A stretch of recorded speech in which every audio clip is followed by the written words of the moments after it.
So I want to talk about what happened in Amsterdam with the attacks against Israeli football fans.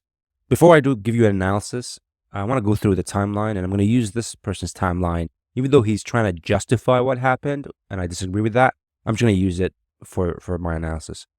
Israeli hooligans who were, and this kind of timeline is provided by many other people, and the Dutch mayor actually confirmed a lot of these things. Israeli hooligans who were rampaging around Amsterdam last night ended up beaten by the local Moroccan population. We're not sure if it's all the Moroccan population that were involved, as in everyone that was involved was Moroccan. There might be some other people.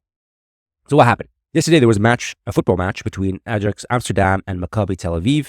At the beginning of the match, a 1-minute silence was observed for those who died in the floods in Spain, which recently happened. The Israeli hooligans refused to pay respect and tried to break the silence by behaving shamefully and inappropriately. They try to open fireworks and shout during that silence. And, a lot of people saw that as disrespectful, not justifying anything. And apparently the reason they did that was because Spain is doing an arms sales embargo with Israel because of what Israel's doing in the Middle East. Now, after leaving the stadium, they started shouting obscene slogans, that is the Israeli fans, and celebrating the massacre of children in Gaza with slogans like, "There are no schools in Gaza because there are no children left." And they also said, "Let the IDF win, to F the Arabs." Not probably the smartest thing to do when there's a large Arab population in Amsterdam, but hey. Then the Israeli hooligans started going wild and attacking citizens of Arab origin. It's not confirmed whether they were attacking only citizens of Arab origins, but they were attacking people. They were attacking bystanders, and they did attack a taxi driver. That was confirmed by the Dutch mayor. And then there was vandalism of different places. Attacks on private objects where Palestinian symbols were displaced also began. And there's a lot of videos of Israeli football fans ripping the flags and just kind of like causing mayhem. And after all this, they took a beating after a bunch of young Moroccans organized themselves. There's some crazy stuff that happened. There were Israelis that were left unconscious. There were Israelis that were thrown in the river. There were people going around checking whether you have an Israeli passport, whether you speak Israeli, Hebrew, and just attacking them. This is crazy, and it should not be happening. I think there is no justification for violently attacking someone just because they come from a particular place. I think it's definitely wrong, and we should work on tackling that. My issue, beyond just the fact that obviously people are being attacked just because of where they come from, is the hypocrisy that I'm seeing with a lot of people in the media. They're portraying a particular image, and you can see them using the same words. And by all the people, it's like someone was giving them the words to say. And so my issue is with people that would be outraged by some people getting beaten up, right?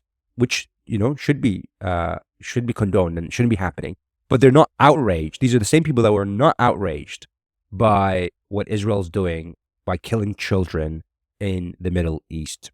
And that's the thing that kills me, is like, these are the same people that when Muslims got attacked in the UK, they gave a reason for that. They justified that. They said the random people being attacked, well, the people are angry about what immigration has done. They've justified it. When Israel kills thousands of children, right? Innocent children, there's a justification for that. Israel is defending itself. But when something that they don't like happens, there is no justification. And I agree, there shouldn't be a justification for attacks on innocent people. But you can't be so biased. Can you not take an objective view of this and say two things can be wrong at the same time? Just so much hypocrisy.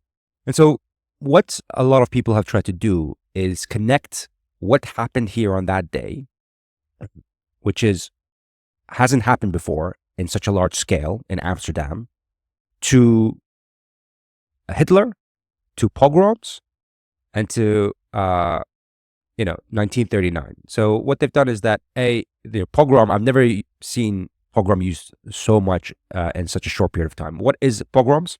Well, pogroms are a mob attack neither approved or condoned by authorities against persons or property of a religious, racial, or national minority. Right? It's usually referred to Jews, to what happened to them in the Russian Empire, but it's also now referred to just any religious, racial, or national minority. So either approved or condoned by authorities. Did the Dutch authorities approve this? No. Did they condone this? Did they kind of support this? No. Did they create policies that made anti-Semitism thrive? No. People are saying, well, why didn't the authorities react so quickly? It's like, wait, hang on. Israel took 6 hours to react to 7 October. Yeah, sometimes it takes a while to react to these things.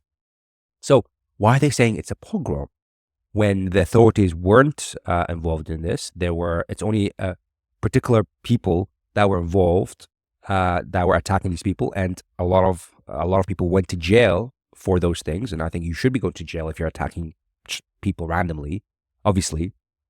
So it's not really a pogrom if the authorities took action to stop something like that. And unless what happened in August, in the summer of the UK, when people were being attacked left, right, center against Muslims, are pogroms too. I've never seen it used then, right? Because pogrom is not just against Jewish people; it's actually against any anyone with regards to race or faith. So they're doing that pogrom thing. Then they're connecting it to showing pictures of what happened in 1939 during Hitler's time with what happened right now, which basically saying that we're moving towards the Holocaust, right? And they're saying that, this is where Anne Frank used to live. So again, they're saying, we're leading this to the Holocaust. And what they're saying is that this is what happens when you let people that support Palestine freely say that. Freely allow people to go in the streets and support Palestine. What they're saying is that anyone that supports Palestine is a terrorist, supports Hitler, wants the Holocaust to happen. More than 1 billion people around the world are those things, is what they're trying to indicate. This is a big problem. Because if on the flip side, people went and said, Israel shouldn't exist because there's Israeli people that are killing children, those people would flip. They were like, why are you kind of saying all of Israel shouldn't exist when only certain people are doing things that they shouldn't be doing? They don't apply that same logic to here. They actually use that logic to indicate that pro-Palestine is a problem. Muslims are a problem because see what they do. And this is the issue, is when we take a group of people and we generalize and lump all of the people that this group the group that these people belong to, and say they're all like that. Obviously, the people from the pro-Palestine group does that, and the pro-Israel group does that. And this is what I hate about all the conversation that we're having around this is you have to be in either camp. You can't see things objectively. You're either pro-Israel or pro-Palestine. And therefore, if you're pro-Palestine, you will accept these attacks and always say negative things about Israel or even Jewish people. If you're pro-Israel, you will lob all of Palestinians as terrorists, as Hamas supporters, even though majority of, if you think about the protests that happened in the UK where millions came out in support of Palestine, no one was burning buildings. No one was attacking the police as much as what the UK riots did in August of 2024, in the summer of 2024, when these 3 children got killed. But as soon as even if it takes one person who has a thing that they're saying, I'm pro-Hamas, which is wrong, you shouldn't be doing that. As long as one person does that, the whole group is Hamas supporters. It's a big issue. Now, I think we should be talking about this and tackling this and reducing anti-Semitism, because anti-Semitism clearly has increased. There's no denying that. You can't deny this. But it's also clear that, these events are happening more and more after what Israel has been doing. And I'm not justifying anything, but it's the same people that say, well, Israel is doing this because of what happened on 7th October. It's like, well, you can't say this and then say there's nothing led to events like that to happen where Israeli football fans are being attacked. It's clear that because of what Israel's doing in the Middle East, people are associating people that come from that country, all those people, as being supporters of killing children, which is incorrect. It's wrong, but that's what people are doing because they're in angry mode. I'm not justifying, I'm just explaining the mentality, the thinking. Was there anti-Semitism before 7 October, before what Israel has been doing? Of course there has, but not at this scale. We're seeing the scale massively increase after the events of what Israel has been doing in the Middle East. And this is our worry. This is my worry. When we say there is going to be issues with what Israel is doing, not just on the ground of killing innocent people, but how Israel is being perceived and how the people of Israel is being perceived. And it leads to things like that, which shouldn't be happening. So all in all, this should be happening. There's a lot of hypocrisy. You are either, unfortunately, you're going to have to find people that are either very pro-Palestine, will ignore the horrible things like that, or pro-Israel and are going to ignore horrible things that Israel's doing. And it's very unfortunate that we have to live in those dual kind of worlds and not see things objectively, where two things can